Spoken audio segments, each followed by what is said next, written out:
Shalom Bapak Ibu, Saudara-saudara yang diberkati Tuhan.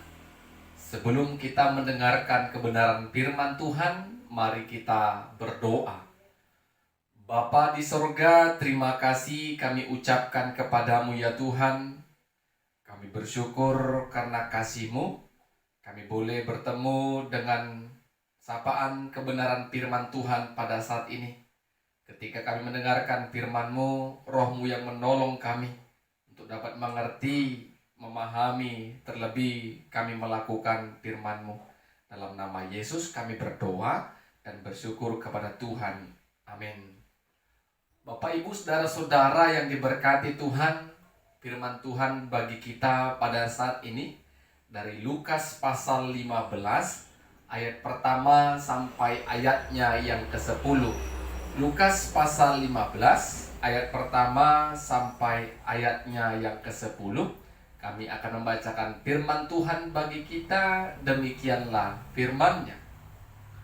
Para pemungut cukai dan orang-orang berdosa biasanya datang kepada Yesus untuk mendengarkan Dia. Maka bersungut-sungutlah orang-orang Farisi dan ahli-ahli Taurat, katanya, Ia menerima orang-orang berdosa dan makan bersama-sama dengan mereka. Lalu ia mengatakan perumpamaan ini kepada mereka. Siapakah di antara kamu yang mempunyai 100 ekor domba? Dan jikalau ia kehilangan seekor di antaranya, tidak meninggalkan yang 99 ekor di padang gurun dan mencari yang sesat itu sampai ia menemukannya? Dan kalau ia telah menemukannya, ia meletakkannya di atas bahunya dengan gembira. Dan setibanya di rumah, ia memanggil sahabat-sahabatnya dan tetangga-tetangganya, serta berkata kepada mereka, Bersukacitalah bersama-sama dengan aku, sebab dombaku yang hilang itu telah kutemukan. Aku berkata kepadamu, demikian juga akan ada sukacita di sorga karena satu orang berdosa yang bertobat, lebih daripada sukacita karena 99 orang benar yang tidak memerlukan pertobatan. Atau perumpamaan manakah perempuan manakah yang mempunyai 10 dirham, dan jika ia kehilangan satu di antaranya, tidak menyalakan pelita dan menyapu rumah serta mencarinya dengan cermat sampai ia menemukannya? Dan kalau ia telah menemukannya, ia memanggil sahabat-sahabat dan tetangga-tetangganya serta berkata, Bersukacitalah bersama-sama dengan aku, sebab dirhamku yang hilang telah kutemukan. Aku berkata kepadamu, demikian juga akan ada sukacita pada malaikat-malaikat Allah karena satu orang berdosa yang bertobat. Amin. Bapak Ibu Saudara-saudara yang diberkati Tuhan, tema firman Tuhan bagi kita pada saat ini, semua kita berharga di hadapan Tuhan. Semua kita berharga di hadapan Tuhan. Saudara-saudara, semua orang yang pernah kehilangan sesuatu apapun pasti akan merasa cemas, khawatir, apalagi yang hilang itu adalah benda atau barang yang sangat dikasihi atau disayanginya. Dia akan berusaha dengan semaksimal mungkin sampai yang hilang tadi ditemukan. Ketika yang berharga tadi hilang, kita sudah berusaha mencarinya. Dan ketika pada saat kita menemukan barang yang hilang itu, maka ada perasaan senang, sukacita, dan bahagia tersendiri dalam diri kita, karena kita sudah menemukan yang hilang. Bapak Ibu Saudara-saudara, pada saat ini ada perumpamaan domba yang hilang dan dirham yang hilang. Ketika domba dan dirham yang hilang tadi ditemukan, maka ada sukacita bagi si pemilik. Begitu juga dengan Tuhan. Ketika ada yang hilang, tadi digambarkan orang yang sesat, orang yang belum bertobat, kembali kepada Tuhan, maka malaikat Tuhan, sukacita surgawi ada pada saat itu juga. Bapak, Ibu, saudara-saudara, kita perhatikan pertama perumpamaan domba yang hilang tadi. Ketika ada 100 ekor domba, satu yang tersesat, kita katakan tidak bersama dengan kawanan yang 99 domba tadi. Sebagai gembala, kita akan meninggalkan yang 99 ini, maka kita akan mencari yang seekor domba tadi. Apakah kita tidak menyayangi yang 99 ini? Bukan tidak menyayangi, tetapi yang 99 ini adalah domba-domba yang tetap dalam suara gembalanya, yang tetap mendengarkan dan mau turut kepada gembalanya. Berbeda dengan seekor domba tadi yang tersesat, yang tidak bersama dengan 99 tadi. Dia tersesat, dia tidak bersama dengan 99 domba teman-temannya. Sehingga Bapak Ibu sebagai pemilik domba, dia berusaha untuk mencari domba yang hilang tadi. Dia berusaha. Ketika domba yang hilang tadi ditemukannya, maka dia meletakkan di atas bahunya dan bersuka cita. Bapak Ibu saudara-saudara, tadi dikatakan demikian juga lah. Ada sukacita surgawi ketika ada seorang yang bertobat. Bapak Ibu, kita berharga di mata Tuhan. Tuhan tidak senang, Tuhan tidak bahagia melihat kita anak-anaknya tersesat, hilang tanpa tujuan, pergi tanpa arah. Tuhan tidak senang kalau kita tidak melakukan kehendaknya. Oleh karena itu, sering Bapak Ibu saudara-saudara, Tuhan berusaha mencari kita untuk menyatukan kita yang sesat tadi bersama dengan domba-domba yang tidak sesat tadi. Tetapi terkadang kita tidak memberikan respon yang baik. Terkadang sudah banyak orang yang mengingatkan kita, baik itu melalui keluarga kita, sahabat kita, bahkan hamba Tuhan sekalipun sudah mengingatkan kita dan akan menuntun kita untuk kembali kepada Tuhan. Terkadang Bapak Ibu, kita tidak memberikan hati untuk merespon berita atau panggilan pertobatan itu. Bapak Ibu saudara-saudara yang diberkati Tuhan, Tuhan ingin semua kita bersama, kawanan domba yang sama-sama, yang dipimpin oleh gembala, yaitu Tuhan yang menjadi gembala kita. Ketika kita bertobat, maka Tuhan bersuka cita melihat pertobatan kita. Semua kita butuh pertobatan. Kita tidak ada yang benar, seorang pun tidak. Makanya ketika Yesus duduk bersama dengan orang-orang pada saat itu, ahli Taurat dan orang Farisi, kenapa Yesus duduk bersama dengan orang berdosa? Orang Farisi, ahli Taurat merasa diri mereka benar, sehingga mereka mengatakan kalau Yesus duduk bersama dengan orang-orang berdosa. Sering kita Bapak Ibu mudah mengatakan orang berdosa. Bagaimana dengan kita? Nyatanya semua orang butuh pertobatan. Semua orang butuh yang namanya perubahan ke arah yang lebih baik lagi. Terkadang kita tidak melakukan kehendak Tuhan. Apakah kita tidak butuh pertobatan? Apakah kita sudah suci di hadapan Tuhan? Semua kita butuh pertobatan. Tetapi bagaimana pribadi kita, hati kita menerima dan memenuhi panggilan pertobatan itu, sehingga kita boleh menikmati berkat dan anugerah Tuhan. Dan berikutnya Bapak Ibu, sama seperti perumpamaan domba hilang tadi, seorang perempuan yang kehilangan dirhamnya, dia akan berusaha mencari dirham itu sampai ketemu. Dan sudah ketemu, dia akan bersuka cita. Yang hilang sudah didapatkan. Berbahagialah Bapak Ibu ketika kita selama ini mungkin jauh dari Tuhan, Selama ini kita mungkin jauh dari kehendak dan rencana Tuhan. Kita kembali berpaling kepada Dia yang akan menuntun dan membimbing kita. Kita bersyukur Tuhan masih berikan kesempatan bagi kita untuk bersama dengan kawanan domba yang lainnya. Jangan keraskan hati kita untuk tidak mengalami pertobatan, tetapi bukalah hati kita sehingga kita mau percaya, aku berharga di mata Tuhan. Jangan pernah katakan aku paling berdosa sehingga aku tidak berharga dan tidak dipandang oleh sesama. Semua kita berharga di mata Tuhan. Semua kita, Tuhan rindu pertobatan yang sejati dalam kehidupan kita.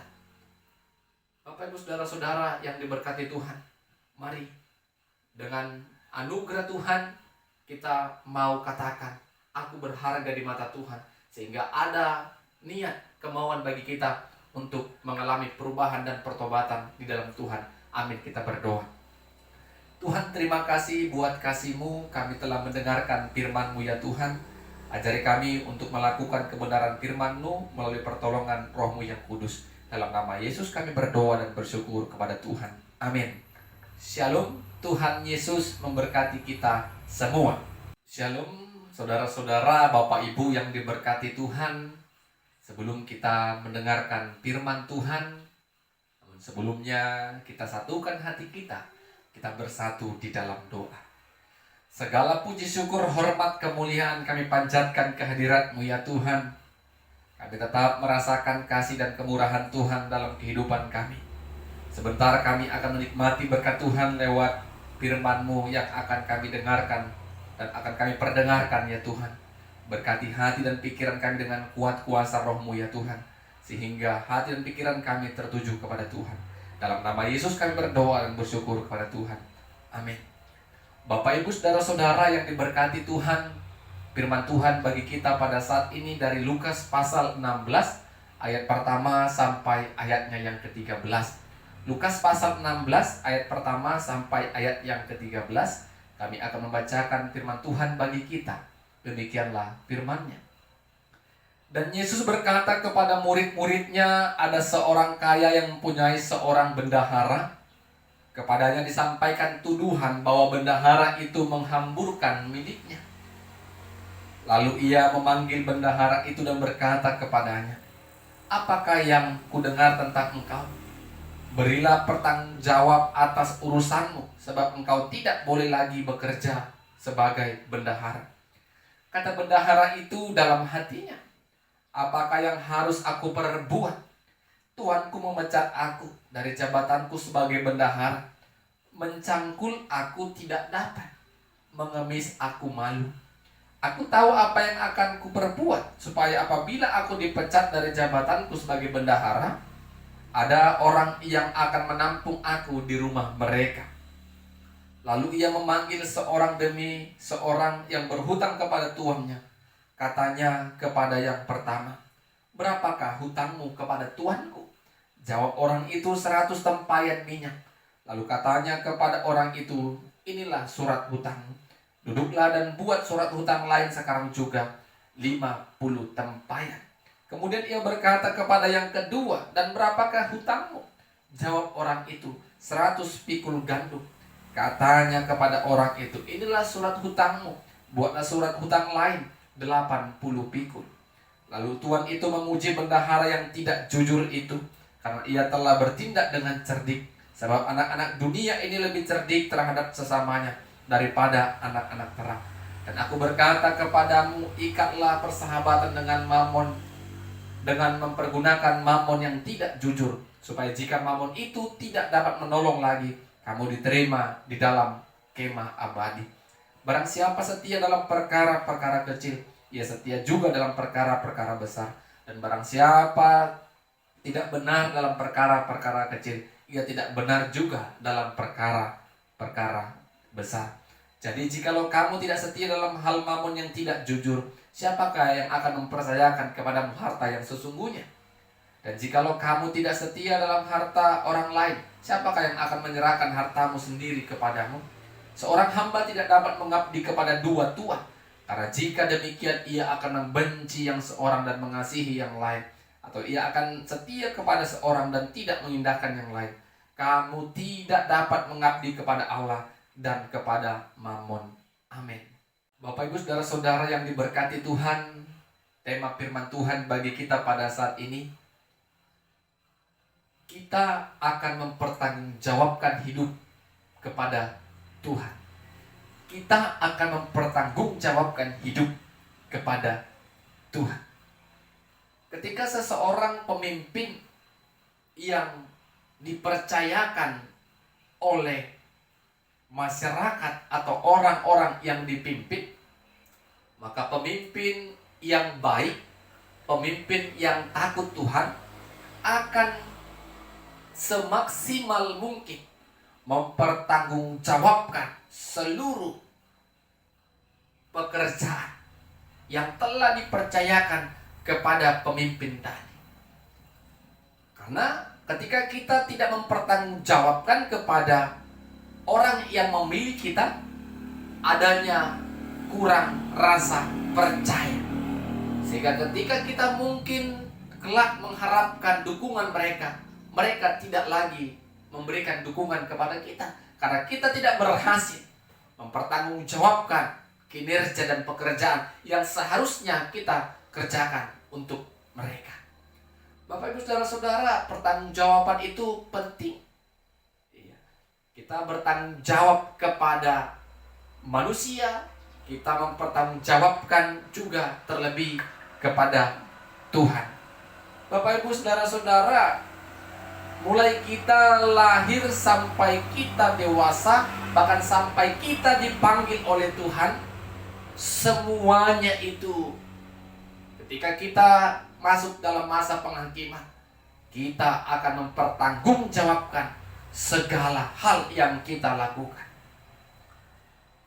Melalui pengajarannya, Yesus mengatakan pada saat ini, bagaimana ada orang kaya yang mempunyai seorang bendahara, dan orang kaya tersebut mendengarkan kalau bendaharanya menghambur-hamburkan harta miliknya. Sehingga dia panggil bendahara itu. Dia menyuruh bendahara itu mempertanggungjawabkan apa yang dikerjakannya. Bapak Ibu saudara-saudara, bendahara itu boros. Bendahara itu menghabiskan uang ataupun yang dipegangnya milik tuannya, sehingga dia menjadi bendahara yang tidak setia kepada pekerjaan yang ditugaskan kepadanya. Ketika dia mau dipecat dan akan dipecat, maka bendahara itu berkata dalam hatinya, apa yang aku akan kerjakan? Tuanku memecat aku, mencangkul aku tidak dapat, mengemis aku malu. Bapak Ibu saudara-saudara, yang dia kerjakan memanggil orang yang berhutang kepadanya dan membuat surat hutang yang baru. Yang 100 tempayan menjadi 50 tempayan, yang 100 pikul gandum menjadi 80. Sehingga ketika dia tidak lagi memiliki pekerjaan, banyak orang yang berbelas kasih, berhutang budi kepadanya. Itu yang dilakukan oleh bendahara tadi. Sehingga tuannya memujinya. Dia mengatakan bendahara itu adalah orang yang cerdik. Bapak Ibu saudara-saudara, tapi ayat berikutnya Tuhan Yesus katakan, barang siapa yang setia kepada perkara kecil, dia akan setia juga kepada perkara besar. Barang siapa tidak setia pada perkara kecil, dia tidak setia juga pada perkara besar. Terkadang Bapak Ibu, semua kita memiliki tanggung jawab yang berbeda-beda. Ada tanggung jawab kita yang kecil, tetapi kalau yang kecil saja kita tidak setia dan tidak mengerjakannya dengan sungguh-sungguh, bagaimana mungkin kita akan mengerjakan perkara yang besar? Tidak mungkin, mustahil. Jadi Bapak Ibu saudara-saudara, setiap orang memiliki tanggung jawab yang berbeda-beda. Kita semua sebagai suami, tetapi sebagai suami semua berbeda tanggung jawabnya, tugasnya. Kita mungkin sebagai orang tua, tetapi kita memiliki perbedaan dalam tanggung jawab yang diberikan Tuhan kepada kita. Mungkin kita memiliki pekerjaan yang berbeda-beda, ekonomi, pendapatan, penghasilan yang berbeda-beda, tetapi semua itu akan kita pertanggungjawabkan di hadapan Tuhan. Sudahkah kita bisa menjadi berkat bagi sesama? Jadi Bapak Ibu Saudara-saudara, begitu juga dalam pelayanan kita. Pelayanan yang kita terima, pelayanan yang kita lakukan kelak juga akan kita pertanggungjawabkan kepada Tuhan. Jangan kita menuntut Tuhan memberikan lebih besar, tetapi syukurilah. Lihatlah apakah yang Tuhan berikan bagi kita pada saat ini benar-benar kita setia di dalamnya. Tidak akan mungkin Tuhan memberikan pelayanan yang lebih besar sehingga pelayanan yang kecil pun kita anggap sepele, kita anggap pandang sebelah mata. Bagaimana mungkin Tuhan berikan pekerjaan yang besar atau penghasilan yang besar, ketika kita memiliki pekerjaan yang kecil dan penghasilan kecil pun kita tidak sungguh-sungguh mengerjakannya, bahkan tidak giat untuk melakukannya. Jadi Bapak Ibu Saudara-saudara, kita belajar, kita mau setia dalam perkara-perkara kecil. Kalau kita setia dalam perkara kecil Bapak Ibu, Tuhan akan berikan perkara-perkara besar yang mungkin terus akan membentuk karakter kita, membentuk pribadi kita ke arah yang lebih baik lagi. Tuhan ingatkan, kita tidak boleh menyembah dua tuhan. Satu Mammon, satu Tuhan. Kita harus memilih mana yang kita pilih. Kalau kita memilih Mammon, maka tidak akan mungkin kita juga mengasihi Allah. Tetapi kalau kita mengasihi Allah, kita pilih Tuhan kita Allah, maka Tuhanlah yang kita kasihi. Sehingga apapun yang kita kerjakan, tanggung jawab apapun yang kita lakukan, semua berdasarkan kebenaran firman Tuhan. Orang yang mengasihi Allah pasti melakukan semua pekerjaan tanggung jawabnya dengan kejujuran. Orang yang mengasihi Allah, menyembah Allah dan memuji Allah, pasti mengasihi sesama. Sebagai orang tua mengasihi anak, sebagai istri suami mengasihi pasangannya, sebagai anak mengasihi orang tua, karena dia menyembah Tuhan, yaitu Allah yang kita sembah dalam Kristus Yesus. Bapak Ibu Saudara-saudara, kita gunakan waktu yang Tuhan berikan. Kapan Tuhan panggil kita, kelak kita akan pertanggungjawabkan. Mari, ketika kita akan mempertanggungjawabkan kehidupan kita, kita harus menjadi berkat. Kita harus bisa menolong. Kita harus bisa setia dengan perkara-perkara yang Tuhan berikan dalam kehidupan kita. Tuhan menolong kita. Amin. Kita berdoa. Tuhan Yesus, terima kasih buat kebenaran firman-Mu yang telah memberkati kami. Kami percaya kami akan mempertanggungjawabkan kehidupan yang telah Tuhan berikan kepada kami. Firman-Mu juga mengingatkan kami untuk setia dalam perkara kecil. Bila Tuhan menolong kami melalui pertolongan Roh-Mu, sehingga Tuhan izinkan hal-hal yang besar akan kami kerjakan ke depannya. Dalam nama Yesus kami berdoa dan bersyukur. Amin. Shalom. Tuhan Yesus memberkati kita semua. Shalom Bapak Ibu Saudara-saudara yang diberkati oleh Tuhan. Sebelum mendengarkan firman Tuhan, mari kita berdoa. Bapa dalam Yesus, terima kasih Tuhan berikan kami kesempatan untuk mendengarkan firman Tuhan. Berkati hati dan pikiran kami, agar hati kami tertuju kepada kebenaran firman-Mu. Dalam nama Yesus kami berdoa dan bersyukur kepada Tuhan. Amin. Saudara-saudara, Bapak Ibu yang diberkati Tuhan, firman Tuhan bagi kita pada saat ini dari Mazmur pasal 139 ayat 17 sampai ayatnya yang ke-24. Kami akan membacakan firman Tuhan bagi kita. Demikianlah firman-Nya. Dan bagiku betapa sulitnya pikiran-Mu ya Allah, betapa besar jumlahnya. Jika aku mau menghitungnya, itu lebih banyak daripada pasir. Apabila aku berhenti, masih saja aku bersama-sama Engkau. Sekiranya Engkau mematikan orang fasik ya Allah, sehingga menjauh daripadaku penumpah-penumpah darah yang berkata-kata dusta terhadap Engkau dan melawan Engkau dengan sia-sia. Masakan aku tidak membenci orang-orang yang membenci Engkau ya Tuhan, dan tidak merasa jemu kepada orang-orang yang bangkit melawan Engkau? Aku sama sekali membenci mereka. Mereka menjadi musuhku. Selidikilah aku ya Allah, dan kenallah hatiku. Ujilah aku dan kenallah pikiran-pikiranku. Lihatlah apakah jalanku serong, dan tuntunlah aku di jalan yang kekal. Amin.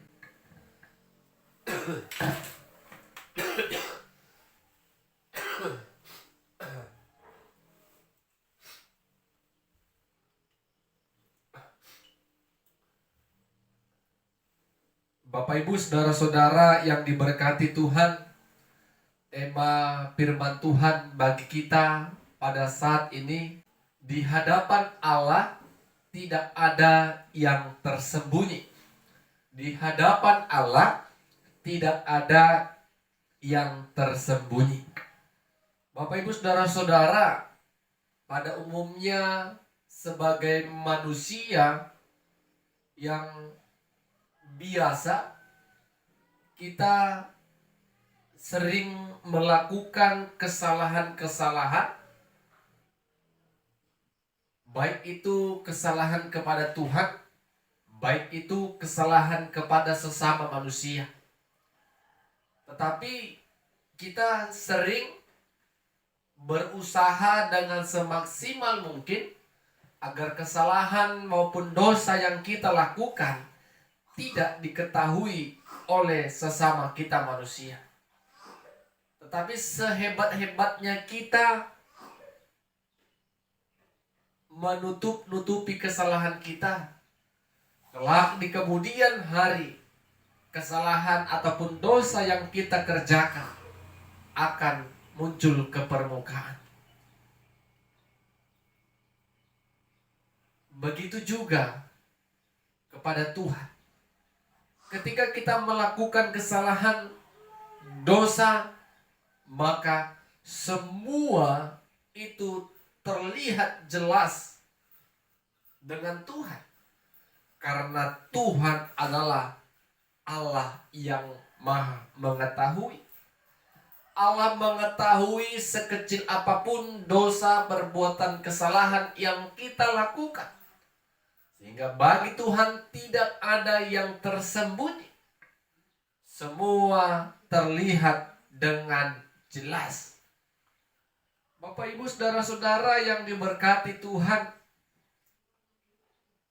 itulah yang disampaikan oleh pemazmur pada saat ini, yaitu Raja Daud.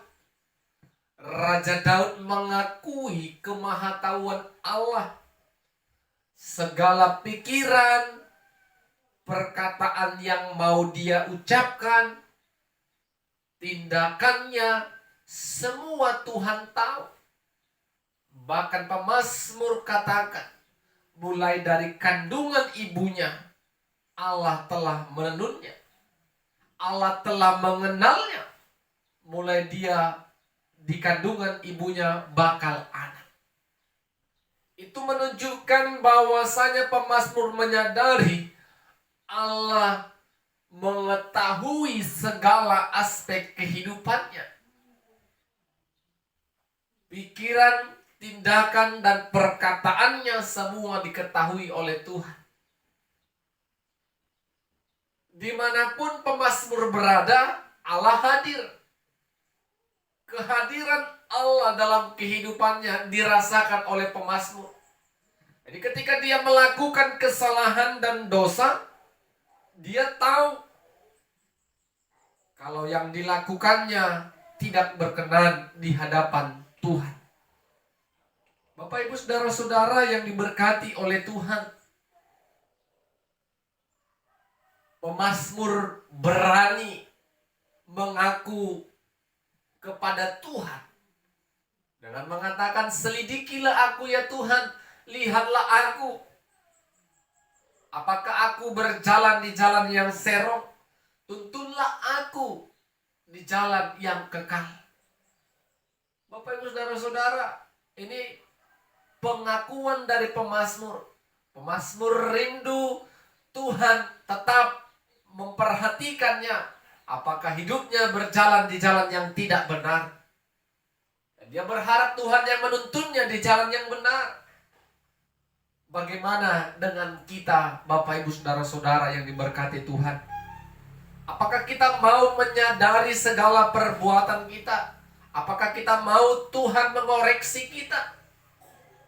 Mengoreksi segala perbuatan-perbuatan kita. Apakah kita benar di hadapannya? Atau sebaliknya, kita sudah menyakiti hati Tuhan dan menyakiti hati sesama. Pemazmur siap dikoreksi. Bagaimana dengan kehidupan kita Bapak Ibu?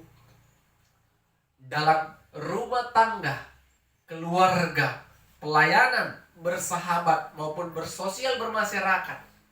Tuhan tahu apakah yang kita lakukan berkenan di hadapan Tuhan. Apakah kita siap dikoreksi oleh Tuhan? Ketika kita punya kesalahan, datang kepada Tuhan dan siap mengaku kesalahan. Dan Tuhan yang tetap memberikan kita kesempatan untuk bisa meninggalkan dosa dan kesalahan itu. Jangan pernah berusaha menyembunyikan sekecil apapun masalah kita dengan sesama, terlebih kepada Tuhan. Karena bagi Tuhan tidak ada yang tersembunyi. Semua terlihat dengan jelas. Jadi jangan sekali-kali pun mencoba untuk membenarkan diri di hadapan Allah. Karena perbuatan yang kita lakukan sesungguhnya adalah tidak berkenan di hadapannya. Mari Bapak Ibu Saudara-saudara datang kepada Tuhan, agar Tuhan yang melihat hati kita, Tuhan yang menuntun kita dan memampukan kita untuk melakukan yang baik dan meninggalkan yang tidak baik. Tuhan mengizinkan kita untuk datang kepadanya.